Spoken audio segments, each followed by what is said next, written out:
In 2022, there were 1,259 train derailments in the United States.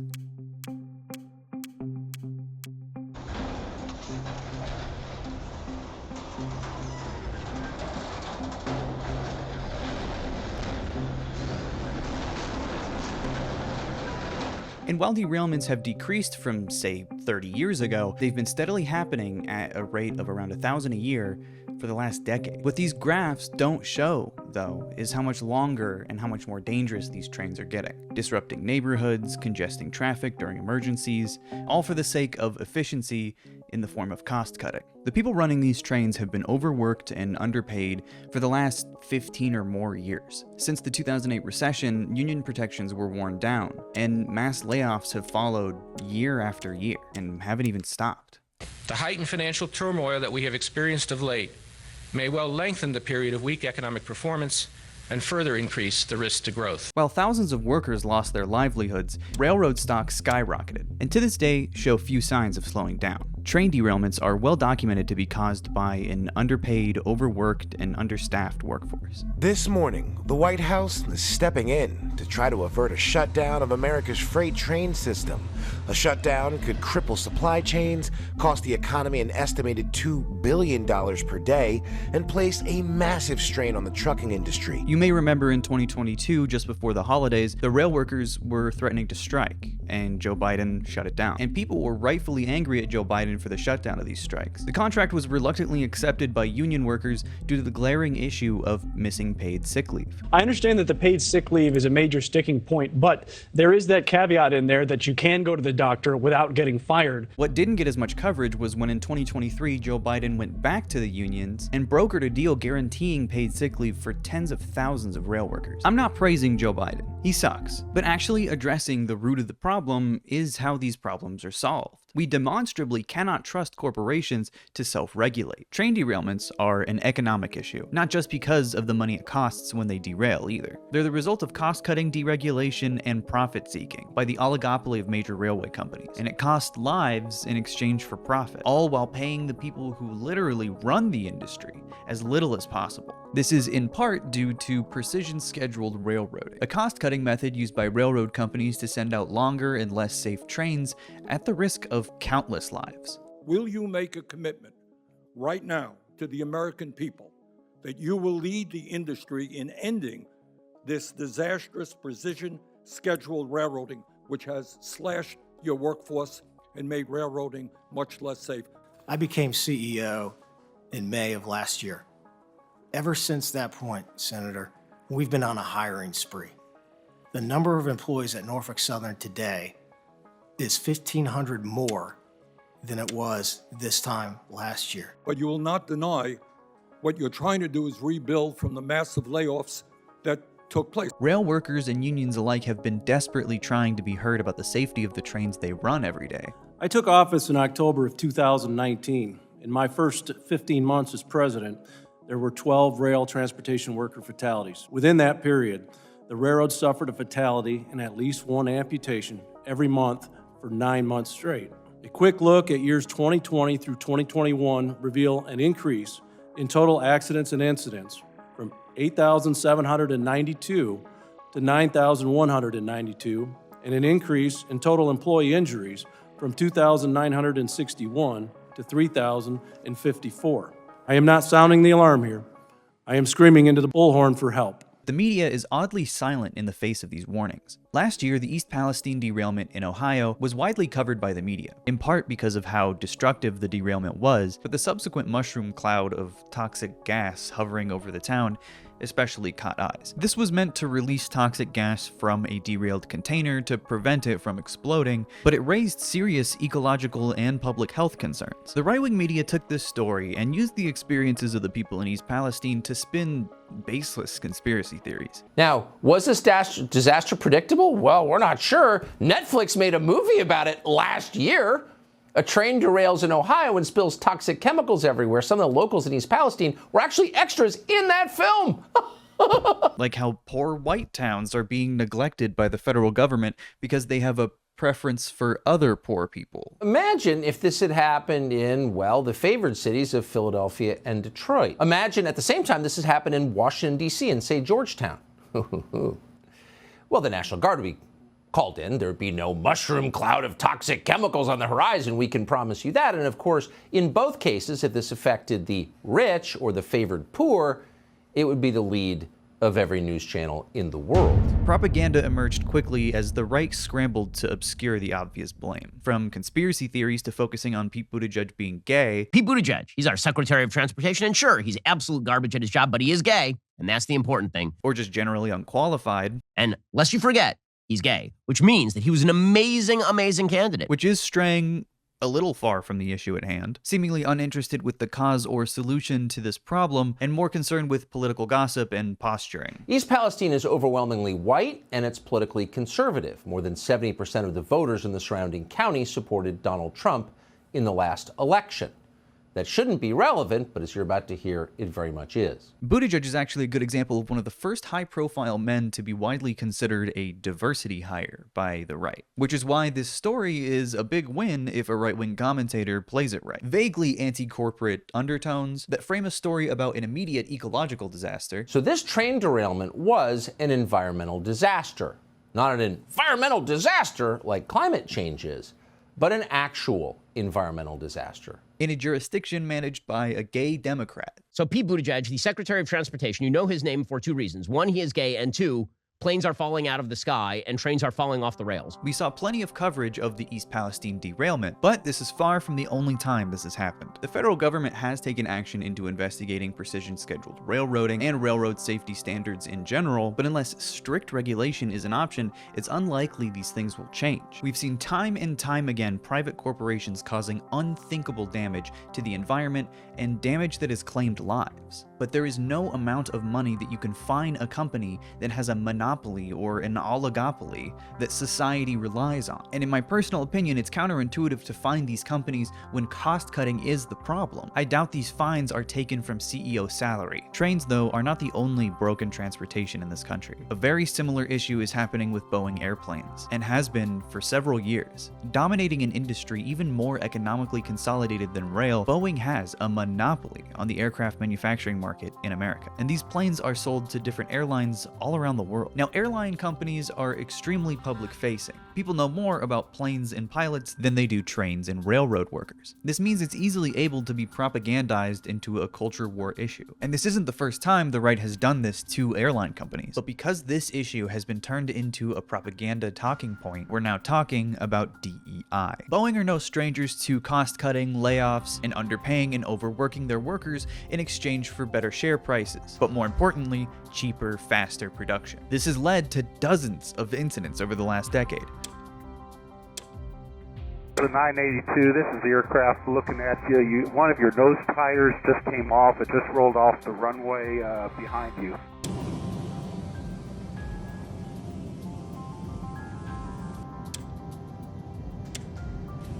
It'll take time to measure how much union contract changes will impact the rate of train derailments. But when your workforce is telling you the source of the problem over and over again, it should be heard sooner than later. Ed Pearson is a former Boeing senior manager who worked at Boeing's 737 MAX manufacturing plant in Washington. Now an aviation safety advocate, Pearson has blown the whistle on numerous documented examples of oversight, mismanagement, poor working conditions, and the results this kind of environment produces. We have the people, we have the skilled talent and the people, but you can't work them like dogs. You can't give them, unrealistic schedules.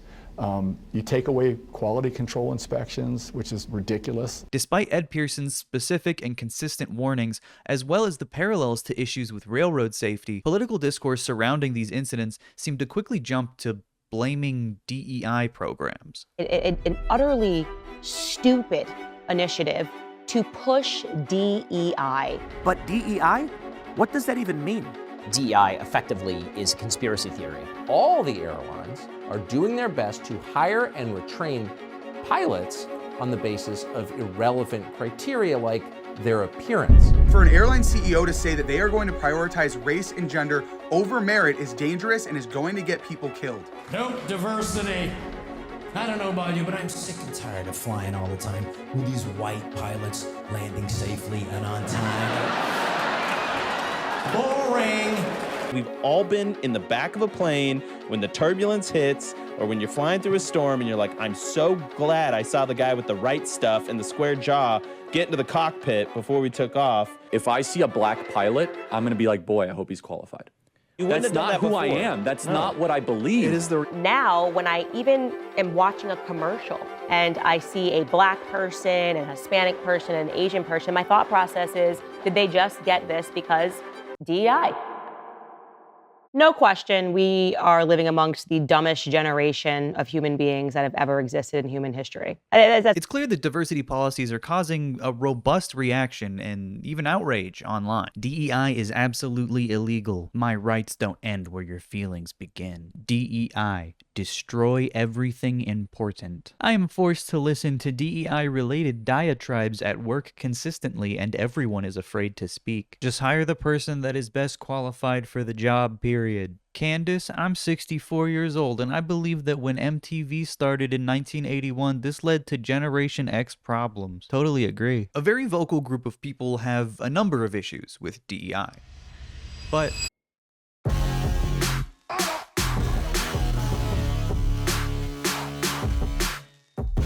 DEI is short for diversity, equity, and inclusion, a supposedly socially conscious framework for programs typically found in colleges or corporate workplaces. While DEI is a relatively new term, the idea is not, and it goes back to before even the civil rights era. Affirmative action was signed into law in 1961 by JFK, which required government contractors, quote, take affirmative action to ensure that applicants are employed and employees are treated fairly during employment without regard to race, creed, color, or national origin. With exceptions, of course. That same executive order established what would now become the Equal Opportunity Employment Commission. But this executive order wasn't the first of its kind. In 1941, FDR signed an order, quote, prohibiting government contractors from engaging in employment discrimination based on race, color, or national origin. Despite race being explicitly mentioned, this regulation wouldn't do much for racial discrimination even within US government or government contractor work. America's military would remain segregated for 7 years following this order, until Harry Truman signed an order requiring, quote, equality of treatment and opportunity for all persons in the armed services without regard to race, color, religion, or national origin. That national origin part is important. This could be used to justify Operation Paperclip and the integration of Nazi scientists into the space program, but despite there being regulation accounting for that, the army wouldn't even be integrated for 4 more years as troops were deployed for the Korean War. From 1952 until JFK's executive order are some of the most transformational years in American social history. JFK's law is signed, and 2 years later, the Birmingham riot happens, the Equal Pay Act is signed preventing women from pay discrimination, and the March on Washington happened in August of that same year. Just short of a year after the March on Washington, LBJ signed the Civil Rights Act after 500 amendments and over 500 hours of debate in Congress. The road to passage, however, was by no means assured. 18 senators from President Johnson's own Democratic Party, ardent segregationists known as the Southern Bloc, vowed to prevent the bill from ever coming to a vote. The Civil Rights Act prevents workers from discrimination on a wide scale. Specifically, Title VII, quote, prohibits employment discrimination based on race, sex, color, religion, and national origin. And for the first time in civil rights history, racial discrimination laws actually apply to private businesses. 4 presidents over the course of 20 years of different regulations more or less saying the same thing, and we finally come to the Civil Rights Act. Non-white unemployment wouldn't even be measured for another 8 years, starting out at just over double white unemployment. But why? I thought the Civil Rights Act prevented discrimination. And you'll notice black unemployment rises at a higher rate than white unemployment following an economic crisis time and time again. The Civil Rights Act helped decrease black poverty significantly for about 4 years, but after 1968, poverty rates are slow to change. I think it's safe to say that just preventing discrimination, no matter how many times it's been tried, it's not enough to close the socioeconomic gap this country created for non-white people. I mean, discrimination didn't even really end.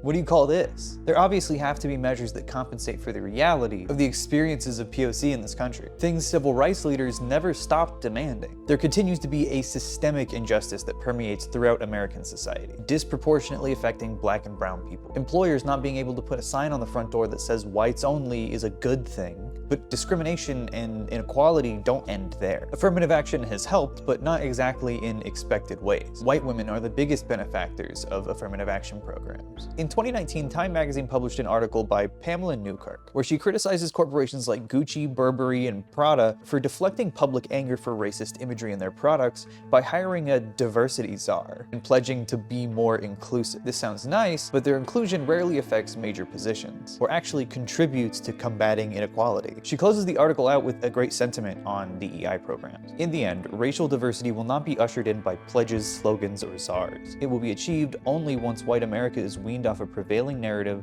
of racial preeminence, which can still be glimpsed in historical narratives, film and literature, and in racially offensive iconography like blackface. Corporations have no problem giving one person of color a six-figure salary in a corporate office space, but God forbid anyone other than old white men and women have any power in a corporate office. Side note, Pamela Newkirk is the author of Diversity Inc., and while a lot of right-wing pundits have talked about the diversity industry, she literally wrote the book on it, so check it out if you're interested.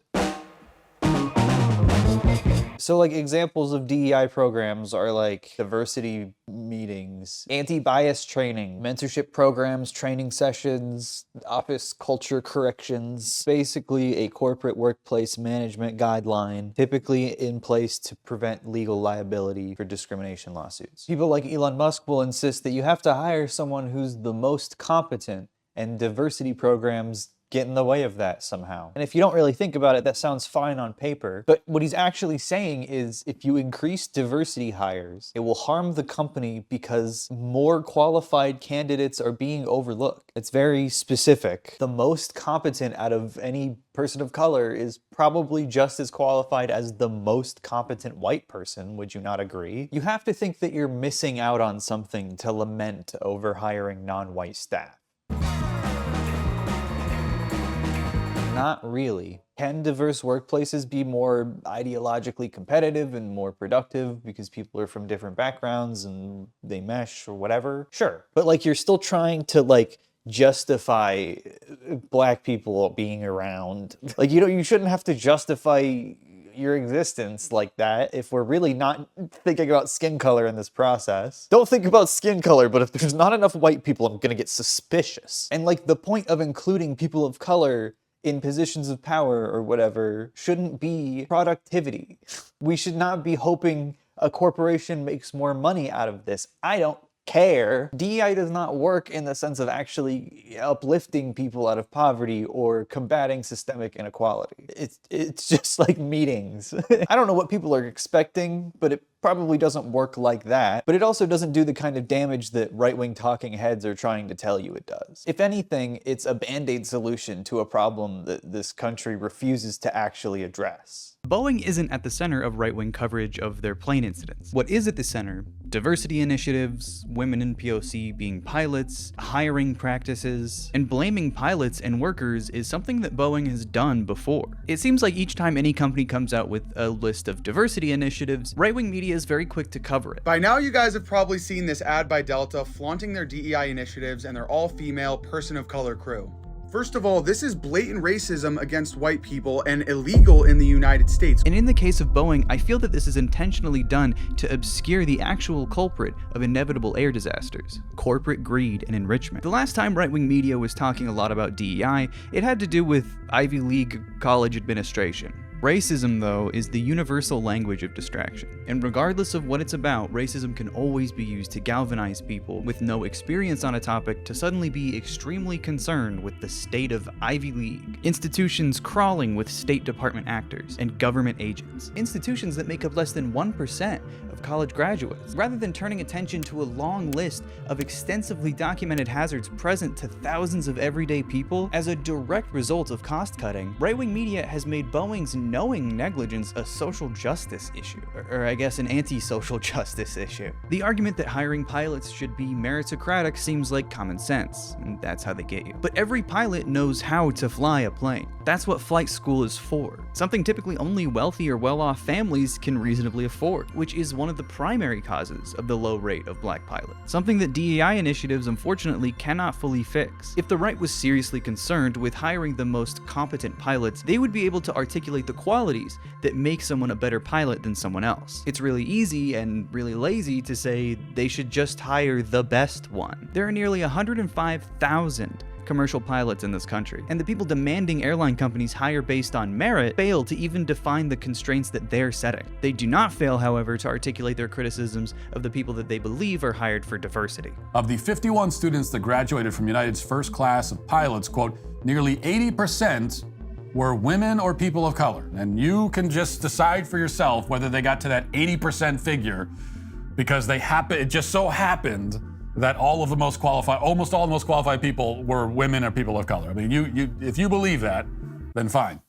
Conservative media coverage of these two very similar infrastructure issues in our country varies wildly from pundit to pundit, and it's not even something that's all that new. Before Tucker Carlson was fired from Fox News, he did a segment on Atlas Flight 3591, a cargo flight that crashed in Texas 4 years prior to this episode airing. The crash killed all 3 people on board, and the cause was eventually determined to be pilot error. Over a year after the crash, the NTSB posted a report of their investigation of what happened. They found that the forward officer and captain on board had struggled throughout flight training, and the FO was noted for panicking under stress, which is what ultimately led to the crash. When the FO interviewed for Atlas Airlines, he did not disclose the fact that he had tried and failed to work as a pilot at multiple other airlines, and none of this, including notes on his behavior under stress, were ever known to Atlas Airlines. One pilot later told the NTSB that in emergencies, Aska, quote, became extremely anxious and would start pushing a lot of buttons without thinking about what he was pushing, just to be doing something. The FAA didn't catch this, but it wasn't just simple oversight that he was allowed to fly that plane. The job that the FO failed to pass training for didn't fire him. They let him resign, which meant no firings on record, and because Atlas wasn't required to check the records for any employers other than the ones listed by the pilot, they didn't see anything to make them reconsider. I think it's obvious that the lesson to take from this is that more regulation is needed to require comprehensive background checks for working pilots, and the NTSB agrees. And what did Tucker Carlson have to say about this crash? Just a year ago, 3 years after the NTSB report was published. So why was he flying an airplane? Well, in his specific case, we do not have a definitive answer, but it seems pretty obvious. We do not have a definitive answer. We do not have a definitive answer. We do not have a definitive answer. But on their websites, both Amazon and Atlas Air explained that, quote, diversity is paramount in everything they do. Tucker claims that the FO was hired because he was black. His language and his rhetoric softens the impact of what an ignorant and racist statement that is. And despite him being completely wrong on what caused the crash and the nature of the relationship between the pilot and the airline, Fox News doesn't exactly print retractions for their primetime slot. I mentioned how Tucker covered East Palestine before, so we know that he isn't exactly in favor of regulation there either. While residents in East Palestine were inhaling toxic fumes, Mayor Pete was joking about the Chinese spy balloon his boss allowed to fly across the country. Strangely, it's not about diversity, in weirdly an industry that's more diverse. Continuing down the list of conservatives that commented on both East Palestine and Boeing, Tim Pool said the East Palestine derailment was caused by Antifa. Extremist groups did attack our power grid. What about the train? Remember when It's Going Down, the far-left extremist website, gave instructions on how to derail trains? And now trains are derailing, and they're full of chemicals, and they're exploding. Is it a network of terrorists that are attacking our grid? And maybe. Whether or not it's true is not what matters. Majority Report made fun of him, and then I guess he deleted the episode and never talked about East Palestine again. I'm looking at that Time article that he has on the screen right there. There are like multiple mentions in that article that it's right-wing extremism. Somehow he missed that. He posted a video not too long ago about the Boeing problems. Get woke, go crash. He starts his argument about the DEI policies that Elon Musk was complaining about on Twitter and runs defense for him while saying Boeing is hiring based on race, which is not true. If you are not hiring based on merit, but hiring based on race, you will end up with people who are not qualified for that position, and thus you will end up with serious disasters. Number 36 in diversity in the country is Raytheon, by the way, a weapons contractor that also makes planes, and they aren't having these problems. Our planes blow shit up really good, actually. Tim Pool claims Elon has evidence that DEI is being prioritized over safety. He does not. Mark Cuban wants to argue with Elon Musk over diversity hiring and practicing and things like this. But when people question why it is Mark Cuban won't hire like a 5'1" Asian woman to play on the Dallas Mavericks, it's all crickets. He talks a lot about height-based discrimination in his video. He's not going to put a tiny Asian woman on his basketball team. That makes no sense. But that would be diverse, right? Tim Pool says white men are being overlooked. I don't know why he's saying that. He's arguing that instead of just looking at a pool of white guys for your job, you make sure to include black, Indian, Mexican, Latino, etc., and women and LGBT, because there may be real good talent within those ranks. And that's a fact, but that's not actually what they do. That's the argument they give you because it sounds reasonable. The one they actually give you is they completely overlook white men because of their race. So he shows his evidence that he claims that MSNBC pretended Elon Musk didn't have. The Boeing proxy statement published by James Lindsay, which, dare I say, qualifies as evidence. Tim says they're prioritizing diversity over safety, which this document does not say. It doesn't appear that they replaced it. They adjusted the weight and included climate and DEI. It just adds it to priorities. Tim's assumption is that the person doing the hiring will only hire people because it affects their bonus to hire more people of color. Now, when you incentivize this with cash, I'll tell you what you're going to get. Behind the scenes, the dude doing the hiring is going to be like, I don't care, man, I'm going to get a bonus. Which doesn't have anything to do with safety. Also, this is for executive pay. What executives at Boeing are one-on-one hiring people? Tim says that DEI is not the way to a more inclusive society. It's actually the opposite. NAACP President CEO Derek Johnson responded to Musk on X saying, reminder to Elon Musk, providing a home for the proliferation of hate speech and white supremacist conspiracy theories kills people. Diversity, equity, and inclusion cultivates a more inclusive society. No, it doesn't.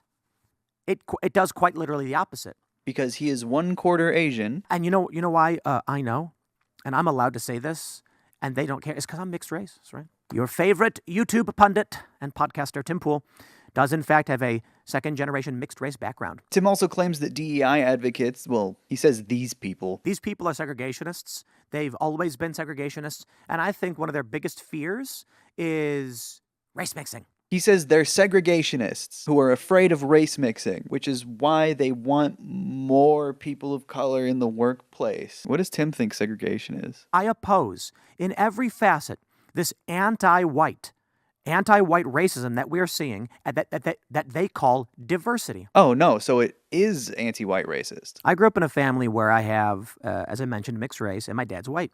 And I have seen these things hurt my family. Tim Pool also says that this country has prioritized video games over going to the moon. This country has prioritized rock and roll, movies, music, sports, video games, etc., and ignored going to the moon. All right, that's enough of Tim Pool. I better download this video before he deletes it. While Ben Shapiro hasn't commented much on the Boeing incidents, he did have Elon Musk on his channel to discuss the destructiveness of DEI. And I think this video is a really good example to show people that the right, especially right-wing media, acts as a mouthpiece for corporations and their interests. Because railway workers and the government forced railway companies to start caring a little more about safety and the well-being of their workers, things that right-wingers just so happen to be against doing. So instead, they run with the DEI narrative to make the problem about wokeness or people of color or white replacement. Anything to avoid people turning their pitchforks towards executives and large business owners. You and I had been discussing a little bit offline is the fact that DEI effectively is a conspiracy theory in which there's a cadre of powerful people who are at the top and they control everything else that's happening. And because those powerful people are at the top, they are exploiting everybody else and they have to be taken down. Confusing definition of DEI. Elon just goes with this idea that it's anti-Semitic. Neither of them are really elaborating or explaining themselves. You know, that conspiracy theory aligns very closely with anti-Semitic conspiracy theories. Yeah, I think DEI is extremely anti-Semitic at its core. Yeah, absolutely. Which anti-Semitic conspiracy theories? Multiple? Elon's time at Auschwitz must have changed him if he's suddenly so concerned about anti-Semitism. Like many conservative false flags, it only creates more questions when you try to narrow down the actionable details of what they're advocating for. We're saying that people should be qualified for their job when applying?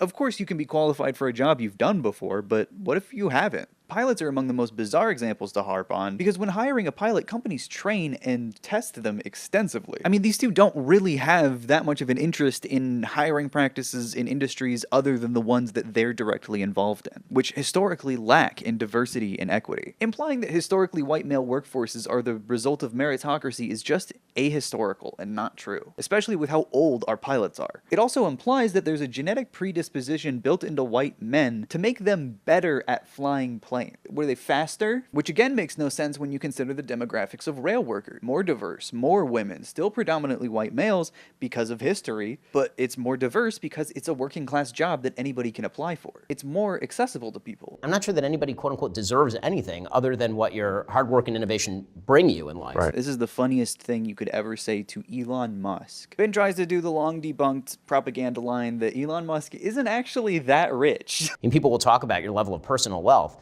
but that level of personal wealth is largely stock holding, and that stock is in companies. Almost entirely stock. Yeah, exactly. I mean, it's not like you're sitting on like a giant wad of cash somewhere. I mean, you are, but not like that. Yeah, I don't even think anyone believes that anymore, not even Ben. The main argument is that most of Elon Musk's wealth is in stock. Well, Ben forgets that Tesla and SpaceX are government subsidized, which means he uses taxpayer money to overinflate his stock price, therefore his wealth, which allows him to use that massive net worth as effectively an infinite line of credit. That's what billionaires do. And I doubt that Elon would argue that Tesla and SpaceX subsidies were earned through meritocracy. Elon Musk might actually believe what he's saying about DEI. He's not very smart. But even if he doesn't, it greatly benefits the richest man in the world to constantly distract people with diversity and identity politics to avoid people seeing the real issues with corporations and cost cutting. If people start realizing that Boeing's cost cutting is lining the pockets of executives and shareholders, they might start turning towards other companies and their labor practices. And Elon does not want that. For someone like Elon Musk, spreading the DEI narrative is not just about race.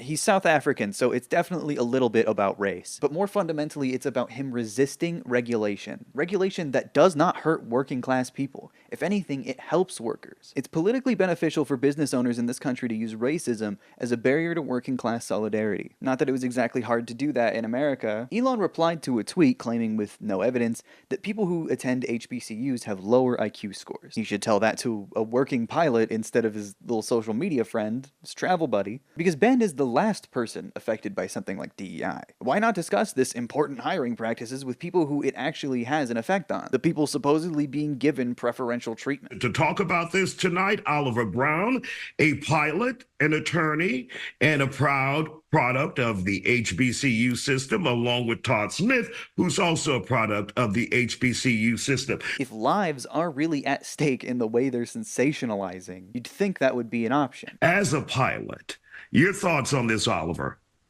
Well, first of all, I saw the tweet that he, I guess, liked or commented on, whatever. Those are made up facts and statistics, and that's like common, red herring type bull crap that people use in arguments. It was offensive that Elon, who is in such a prominent position in the aviation industry, i.e. SpaceX and all the stuff that he's done, for him to even think that is realistic, it was very disappointing. But they don't want to talk to workers. They just want to blame workers. So that was simultaneously Ben Shapiro and Elon Musk's coverage of Boeing. Let's look at Ben Shapiro's coverage of East Palestine. So Ben Shapiro mostly talks about Pete Buttigieg and talks about how he's gay. I mean, sure, he's a white dude, but he was a gay white dude. Guys, they suck at their jobs, but Marsha Fudge, the Secretary of Housing and Urban Development, is black, and Pete Buttigieg is gay. He's absolute garbage at his job, but he is gay, and that's the important thing. And lest you forget, he's gay. He really talked about Pete Buttigieg a lot. But he also called union rail workers corrupt for working with the president because he's willing to work with them. But Ben considers enacting policies that improve quality of life for workers corruption because it's in exchange for votes, and therefore the most corrupt bargain in America. The single most corrupt area of American political life is not money from corporations in politics. The biggest issue in American public life is unions that sign actual contracts with the government of the United States, paying for the people who they are negotiating with to get elected. That's just the most corrupt bargain in American public life. Does Ben think the rail workers should vote for the party that doesn't want them to get a raise? You're supposed to win people over so they vote for you. That's kind of how politics work. No porn at the bar. Oh, it's okay. I'm transgender. Oh, I had no idea. Do whatever you want all the time. Candace Owens is another Daily Wire member that covered both East Palestine and Boeing. For East Palestine, she talked about how more people should be talking about it. Forget whether or not I'm covering it. There should be a lot more discussion about this at within our government, to be quite frank. I haven't heard them flagging this as an emergency. There should be a lot more conversation about what really needs to be done. But she only talks about the scariest health effects. It feels more like fear-mongering than actually popularizing the story. Chemicals that were leaked are vinyl chloride that is linked to severe liver damage, phosgene that causes breathing difficulties, ethylene glycol linked to kidney damage, ethylhexyl acrylate, which can cause dizziness and nausea, isobutylene, which is linked to headaches, fatigue, and can cause coma. If you look at a picture of this, and we're showing one now, this looks like Chernobyl. I mean, this is very serious. And the Ohio government essentially said, if you live in these areas, you need to leave, you need to evacuate immediately. Death could be possible, injury could be possible. So essentially, the railroad company executed a controlled release of the cancer-causing chemicals. So that's why you're seeing that cloud that's going in the air. And to me, I'm sorry, a controlled release of cancer-causing chemicals. I mean, how much are you possibly controlling that? And I do think that a lot of people are now paying attention to the residents who are talking about the fact that their animals are dying. A woman that came out and said that her son, his eyes are going red. They're already presenting with symptoms on their skin. There is a person saying that they can't, on TikTok, saying that they can hardly breathe because the smell is so bad. I mean, go read up on what happened to individuals that even tried to attempt cleaning Chernobyl. So I think this is just a circumstance where they were carrying extremely toxic chemicals. She won't talk about what happened or what to do about it. This is hazardous to your health. You should get out of there. And I guess just saying that all of us are praying for these residents and hoping that there is a reasonable solution that takes place. All right, guys, the next portion of the show is going to be available exclusively on Daily Wire Plus. And then she never talked about it again. Her coverage of the Boeing incidents, though, You should not care if every pilot in the sky is a white, straight male. Shouldn't care. You should just want the best pilot. If you are naturally excluding people from the hiring consideration, there's probably a reason that you're doing that, right? And I'm going to be honest. We're all being honest. I think we can agree. I prefer male pilots. There is this natural instinct that we have to want to see certain sexes in certain positions. That natural instinct is being guided by our biology. We recently saw some airline, I think it was Southwest, where they said, this is gonna be the first flight where there's two women pilots in the air. I'm not particularly comfortable with that. Common sense tells you not to hire certain people. As an example, I wouldn't particularly be looking to hire Diobra, a person that we just covered, who jumped the judge, right? She says if you're excluding someone from the hiring process, there must be a reason for it. At what point in history did that reason not become race? But it's illegal to do that now, so people don't do that anymore. It really is unnerving to think that Candace Owens truly seems to believe that white men are genetically better at flying planes. She's suspicious that anyone other than a white male is in their position only to fill a quota. When I used to watch movies and I used to see a black character, I always just thought it's because he's a great actor. But now my experience has changed because I recognize that we no longer live in a meritocracy. And I'm thinking, they hired that person because they had to fulfill the quota. Oh, we must have at least X amount of black people. And I don't think that they deserve to be in those spaces anymore. Which is an inherently racist thing to do when you're just looking at people. And two things can be true at once. I would be terrified if I got onto a plane and I saw a woman flying the plane. And men are smarter. Men are just smarter. She kind of even shits on her daughter. I see that my little 2-year-old son's fascination with every garbage truck, plane in the sky, how he wants to sit there and understand how it works, that is natural. He has a natural proclivity towards that, while my girl wants to play with Barbie dolls and sing songs. She is naturally, seems to be more nurturing in those aspects. My son is just so much smarter. He knows like trucks and planes, and my daughter's fucking playing with dolls. And if she tried to fly a plane, she'd kill us all. The last conservative pundit I'm going to cover is Matt Walsh, and he didn't necessarily do full coverage of East Palestine's derailment. He did do multiple videos about Boeing. So he talks about this story where a plane in Hawaii took a nosedive, but recovered. According to a report by Tucker Carlson last year, which cited an anonymous source at United shortly after this near catastrophe took place, this first officer was a new hire at the airline. Matt Walsh says that according to this report, the pilot was a new hire, which is not what Tucker Carlson said. A United Boeing 777 bound for San Francisco came within seconds of hitting the ocean, and the pilots, who apparently were not properly trained or hired for the wrong reasons. He says that HBCUs that partner with Delta are in the bottom 2% of something. United partners with several historically black colleges and universities, or HBCUs, as a way of recruiting pilots. One of the popular statistics-focused accounts on X, which uses the name IO, noticed that two of the schools that United has decided to team up with, which is Delaware State and Elizabeth City State University, are, quote, in the bottom 2% of all undergraduate institutions in the United States. According to a Twitter account, the same account that Elon Musk replied to, that claimed that these same colleges have graduates with a mean IQ of about 85 to 90, based on the average SAT scores, which are taken before attending the schools, suggesting, based on these scores that he did not provide, that the pilots coming out of these colleges are borderline intellectually impaired, and therefore cannot be pilots because IQ correlates to job performance. This is Matt Walsh's source. I mean, it takes upwards of $100,000 to get your licensing to fly. So if our young ladies are not seeing it, if their parents don't have the funding for it, then it's not going to happen. Well, that's inspirational. If they can see it, they can be it. You know, that's the kind of thing. If you're flying in a plane, you know, that's what you want out of your pilot, to know that, well, they saw it at least. That's the qualification that they fall into, that they saw it and they became it.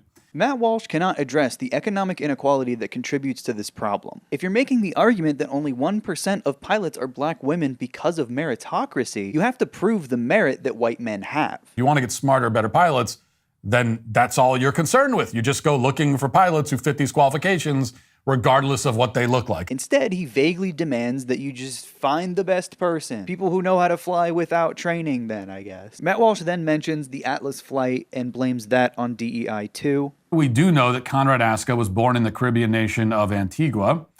He was a black man, which certainly checks some diversity boxes. Which is just straight racism. If he actually cared about the reason the plane crashed, he would know the actual story. He cites the same NTSB report that Tucker did. Instead of regulations being the issue, it's the fact that the pilot was black. And Matt Walsh is using his death to keep other black pilots out of the industry. It sounds like something you would literally hear in 1965. But yeah, a black pilot crashing means they aren't qualified enough to fly, and they just can't do it. Matt Walsh contradicts himself by calling the Hawaii nosedive a babysitting mission for a new woke, not white pilot. Now remember back, we just talked about that flight that almost crashed into the ocean, and you had the one person who didn't know what they were doing and pressed the wrong button, and then the other guy that's trying to figure out, is that one of those situations? Was this a babysitting mission? We don't know. Because in that particular case, the race and age of the pilot was not disclosed, but Matt Walsh had already said that the pilot's 5,300 hours of flight time were impressive. So how would this be a babysitting mission?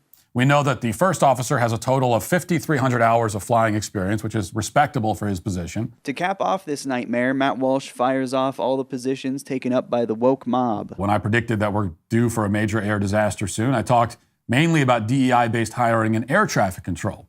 There's also a push to diversify the ranks of companies that manufacture and install various airline parts. He mentions that the company that manufactured the door panel that blew off had mass layoffs during COVID, blaming, again, DEI. Spirit fired roughly 50% of its workforce in response to the COVID lockdowns. When they were doing that, how did Spirit decide who to retain after these unnecessary lockdowns?